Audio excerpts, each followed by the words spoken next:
Morning, how you guys doing? Just driving down the 2 green, so let me meet me at 2 green.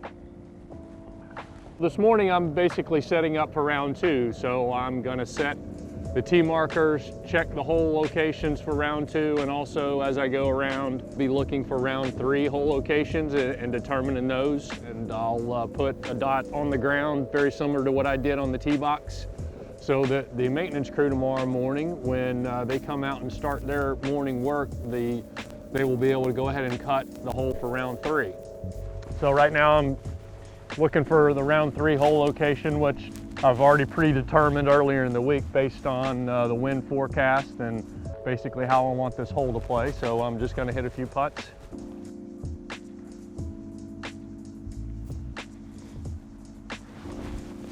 Okay, Eric, good to go here at number 10. Copy that, stand by. So this is actually a really neat process that we've probably started. I believe this may be the 2nd year. We've got basically 3 laser cameras on every green that coincides with Hole 10, round 3. I got 11 on, 5 left. Great, thanks, Eric. As I was saying, that coincides with the yardage book that the players and caddies have that we also use as we set up. And they basically just laser this spot on the green and tell us exactly what the number is. It eliminates any confusion that we may have with the players and the angle that we're pacing the hole location from. So I want these guys to come in, if they hit it in the fairway, I want them to have a shorter club in their hand that they will take on the challenge of trying to hit the ball close to the hole. If they hit a good shot, then they're obviously going to have a very good opportunity to make an eagle, which I think the par 5s here on the back 9 that's what they're all about. It's about risk reward. Eric, I'm good at number 11. Copy that. I don't like the players to come and play the same yardage hole each day. That's not very exciting. That doesn't necessarily bring in the features of the hole. So yesterday, the hole was in the very back left, and you can see that with the tee boxes were back here. So I'm going to probably vary this hole yardage probably by 15 to 20 yards today. And it'll be a similar yardage, but a little bit longer tomorrow, probably about 15 yards longer. And then on Sunday, my plan right now is I'm going to go up a tee and give them a drastically different angle with the hole placement just right over the water. So that's my personal preference. I like to try to vary the distances and the angles of the hole as much as I can. Caught the mowers. I didn't think we'd do that. Yeah, they're basically just finishing up, preparing the green. You've got the roller there that we're rolling the greens right after we mow them, just for smoothness and for speed, to keep them consistent as they have been all week. We don't cut the cup until all the mowing and the rolling are over with, so that there's no risk of damaging the hole. That is the moisture meter. So he will go to quite a few different areas of the green and check the moisture. At the end of setup this morning, they will get a reading for every green that basically tells how much moisture is in every part of that green.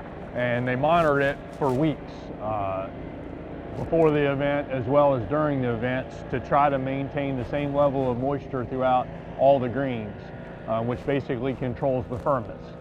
Morning, Paul. How are you? Yeah, we didn't change the plan at all, did we, last night? Well, we rolled instead of mowed. Right. I mean, Jeff came out. Okay. We all looked at the green, and that's going to be every night. It's every night, right? Yeah. It's a decision every night, whether you roll or mow.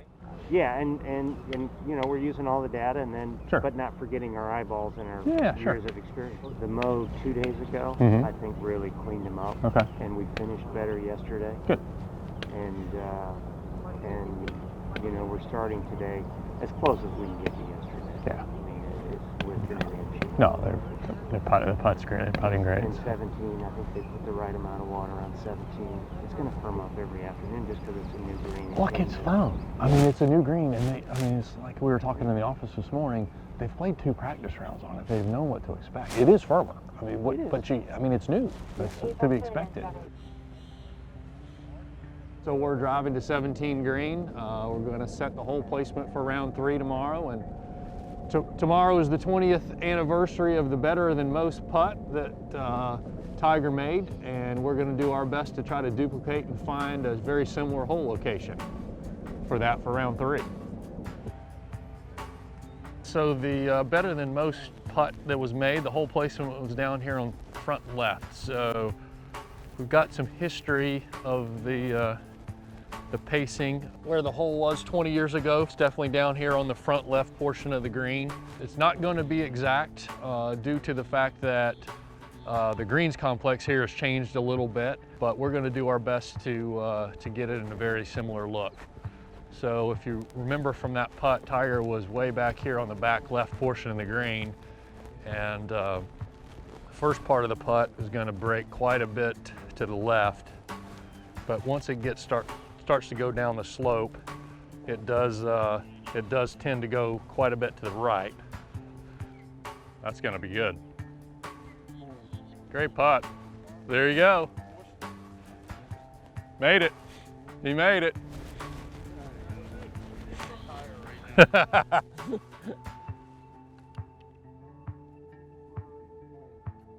We're having a great week so far. The weather's been cooperating. The golf course is in great condition, so we're looking forward to a really exciting weekend.